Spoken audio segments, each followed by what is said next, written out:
around fully and then reading off that. All right, and then I'll just shorten it down. You know, we gotta cut Who's this. doing the introduction? Like who's doing the first line that introduces our names?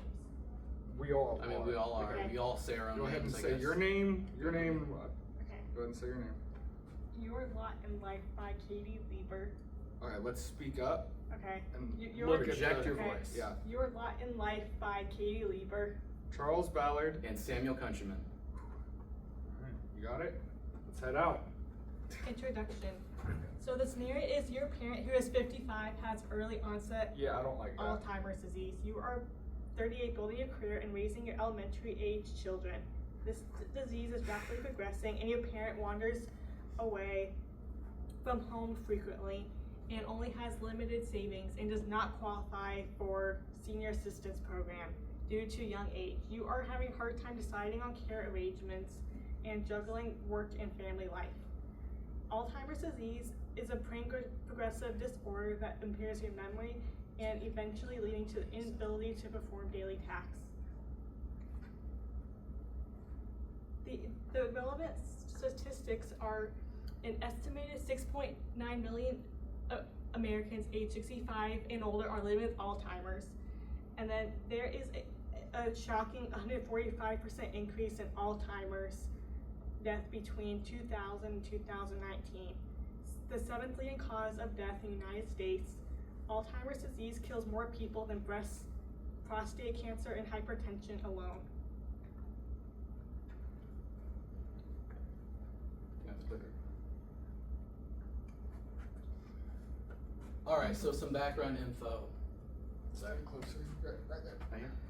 So some background info. Alzheimer's disease is a progressive brain disorder that slowly impairs memory, thinking, and the ability to perform everyday tasks. It's the most common form of dementia and usually begins with mild memory loss, like forgetting names or recent conversations, before gradually worsening over time.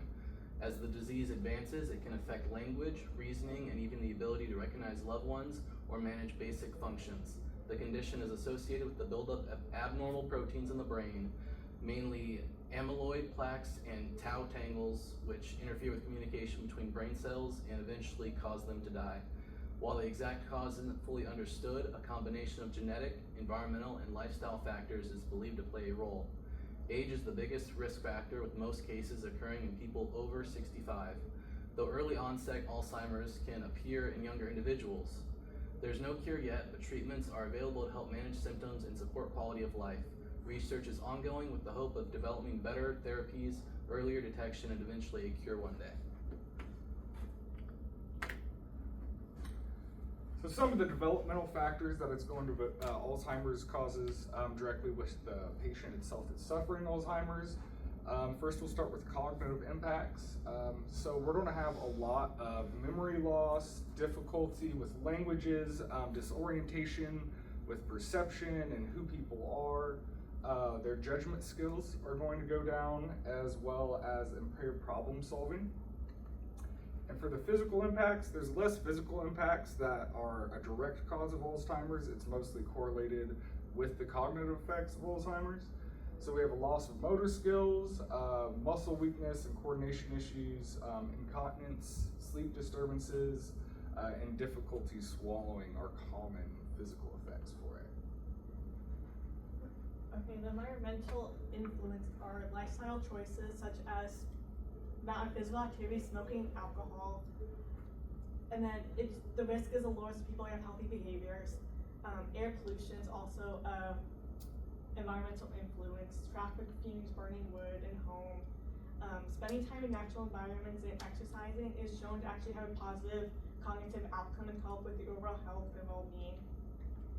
And more is economic stability. People who are well employed have better access to health care. Education, access, and equality. There's a study that said people who experience cognitive decline was the lowest for college graduates. And it's 3 times greater for people without a high school diploma. Social and community. Maintaining strong social connections can have a positive impact on a person's health. It also suggests that adults age 50 and older are socially isolated, which puts their dementia risk at higher. So some support and resources. Overall, the Alzheimer's Association of America is great. They offer online services, 24/7 help, online toolkits, support groups that they have through other facilities, and they also do online and education programs. Alzheimers.gov is another great website to go for. So Indiana University of Health, IU, is one of the associated facilities that you can go to with the Alzheimer's Association of America and get that direct support. As well as financial resources. We have Social Security Disability Insurance, which somebody under the age of 55 or at the age of 55 would be able to qualify for, since they can't qualify directly for SSI. And then there's also the caregiver program, where if the mother wanted to, she could give up her normal daytime job to be an at-home caregiver for her mother and get paid a livable wage. So to connect these with the Franciscan values, we have dignity of the individual. Alzheimer's disease challenges a person's memory, communication, and independence, but their inherent dignity remains unchanged. And this is something that can be difficult, especially during the transition early on and later stages of Alzheimer's. Peace and justice. Alzheimer's can bring emotional turmoil to individuals and families. Promoting peace means creating environments where those affected can feel safe, supported, and calm. And attached here is a website with a few tips and tricks on creating those environments for your loved ones with Alzheimer's. Responsible stewardship. Responsible stewardship for Alzheimer's means having a holistic approach to care and quality of life of the individual, as well as their entire support team, including affected family members and friends. And recollection is Alzheimer's strains relationships as memories fades and roles shift. Reconciliation involves healing these emotional wounds, restoring the broken relationships, and finding new ways to connect. And then the personal emotional response. When reflecting on the situation in empathetic light, I basically just feel, you can feel the impact and the seriousness of the situation whenever you look at the situation with empathy. You can feel the stress of the mother caring for her mother as well as her children, not having the money to do it or the time to do it. The position she's put in is just really between a rock and a hard spot, and you can feel that as soon as you show empathy to the situation. But looking at the connection between these emotions and treatment, I would focus on helping the mother, the individual, find both financial and emotional stability, as well as finding security in the future so she knows what's going on. Help her focus on personal anxieties and combat their feelings of being overstimulated and overwhelmed. And we can look at this by doing the financial stress, looking at financial stress. Start by having the individual apply for disability insurance, as well as having them be a at-home caregiver if they so choose. And then focus on educating the individual in the process of Alzheimer's and what's going to be happening in the future. And pair this with talk therapy and some cognitive behavior therapy to help her reduce stress and anxiety through the situation. All right, and to draw on a conclusion, Alzheimer's affects far more than just memory. It disrupts a person's cognitive abilities, physical independence, and social identity. These changes create a significant emotional and psychological challenge, not only for the individual, but for the family. In early onset cases where the disease strikes someone still in midlife, the impact is even more crippling.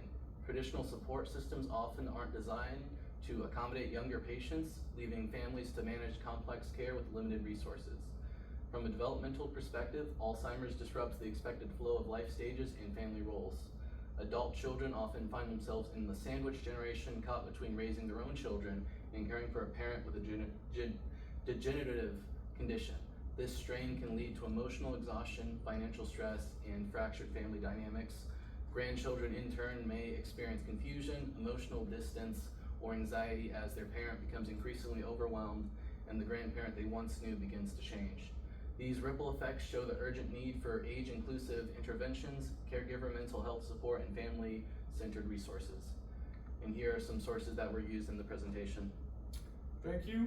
this has been our presentation of our lot in life.